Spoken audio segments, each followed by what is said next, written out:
ഇങ്ങനെ ഒരു ഉള്ളിച്ചമ്മന്തി മതി കേട്ടോ. നമുക്ക് ഒരു പ്ലേറ്റ് ചോറുണ്ണാൻ വേണ്ടിയിട്ട്. മറ്റൊരു കറി ഇല്ലേലും ഇത് മാത്രം മതി. അപ്പോൾ അത് തയ്യാറാക്കാൻ വേണ്ടിയിട്ട് നമുക്ക് ചട്ടി ഒന്ന് ചൂടായിട്ടുണ്ട്. അപ്പോൾ ആവശ്യത്തിനുള്ള വെളിച്ചെണ്ണ അങ്ങ് ഒഴിച്ചു കൊടുക്കാം. എണ്ണ നന്നായിട്ടൊന്ന് ചൂടായിട്ട് വരട്ടെ.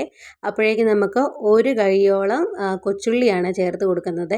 അപ്പോൾ കൊച്ചുള്ളി നമുക്ക് നന്നായിട്ടൊന്ന് മൂപ്പിച്ചെടുക്കണം. അപ്പം തീ ഒന്ന് കുറച്ചിട്ടിട്ട് അധികം കരിഞ്ഞു പോകാതെ ആ ഒരു പച്ചക്കുത്തൽ മാറുന്ന വരെ നമുക്ക് മൂപ്പിച്ചെടുക്കാം. അപ്പോൾ ഇനി കുറച്ച് നമ്മൾ വെളുത്തുള്ളി കൂടി ചേർത്ത് കൊടുക്കുന്നുണ്ട്. അതൊന്ന് നന്നായിട്ടൊന്ന് മൂത്ത് വരട്ടെ. അതുവരെ ഒന്ന് നന്നായിട്ട് നമുക്കൊന്ന് ഇളക്കി കൊടുക്കാം. ഇനി ഏകദേശം അതൊന്ന് നന്നായിട്ട് ആ പച്ചമണമൊക്കെ ഒന്ന് മാറിയിട്ടുണ്ട്. ഒരിത്തിരി കറിവേപ്പില കൂടി നമുക്ക് ചേർത്ത് കൊടുക്കാം. അതും ഇട്ട് നന്നായിട്ടൊന്ന് നമുക്കൊന്ന് മൂപ്പിച്ചെടുക്കാം. ഏകദേശം ഒന്ന് മൂത്ത് വരുമ്പോഴേക്കും നമുക്ക് ആവശ്യത്തിനുള്ള വറ്റൽമുളക് കൂടി ചേർത്ത് കൊടുത്തിട്ട് നന്നായിട്ടൊന്ന് മൂപ്പിച്ചെടുക്കണം. കരിഞ്ഞു പോകാതെ ആ ഒരു പച്ചമണം മാറുന്ന വരെ മൂപ്പിച്ചെടുക്കാൻ പാടുള്ളൂ. ഇനി നമുക്ക് ഇതിനകത്തോട്ട് ഇച്ചിരി പുളിയും കൂടെ ചേർത്തിട്ട് വേണമെന്ന് മൂപ്പിച്ചെടുക്കാൻ വേണ്ടിയിട്ട്. അപ്പോൾ ഏകദേശം നന്നായിട്ടൊന്ന് മൂത്ത് വന്നിട്ടുണ്ട്. ഇനി ആ പുളി കൂടി ചേർത്തിട്ടൊന്ന് നന്നായിട്ടൊന്ന് മൂപ്പിച്ച് കൊടുക്കാം.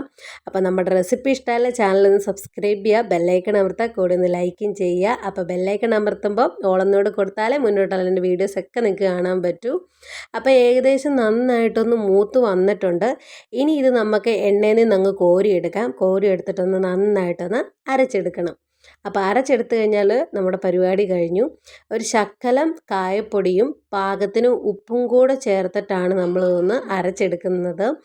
ഈ ഒരൊറ്റ ചമ്മന്തി മാത്രം മതി നമുക്ക് കപ്പ കഴിക്കാനോ അല്ലെങ്കിൽ കഞ്ഞിയുടെ കൂടെയൊക്കെ അടിപൊളിയാണ് കേട്ടോ.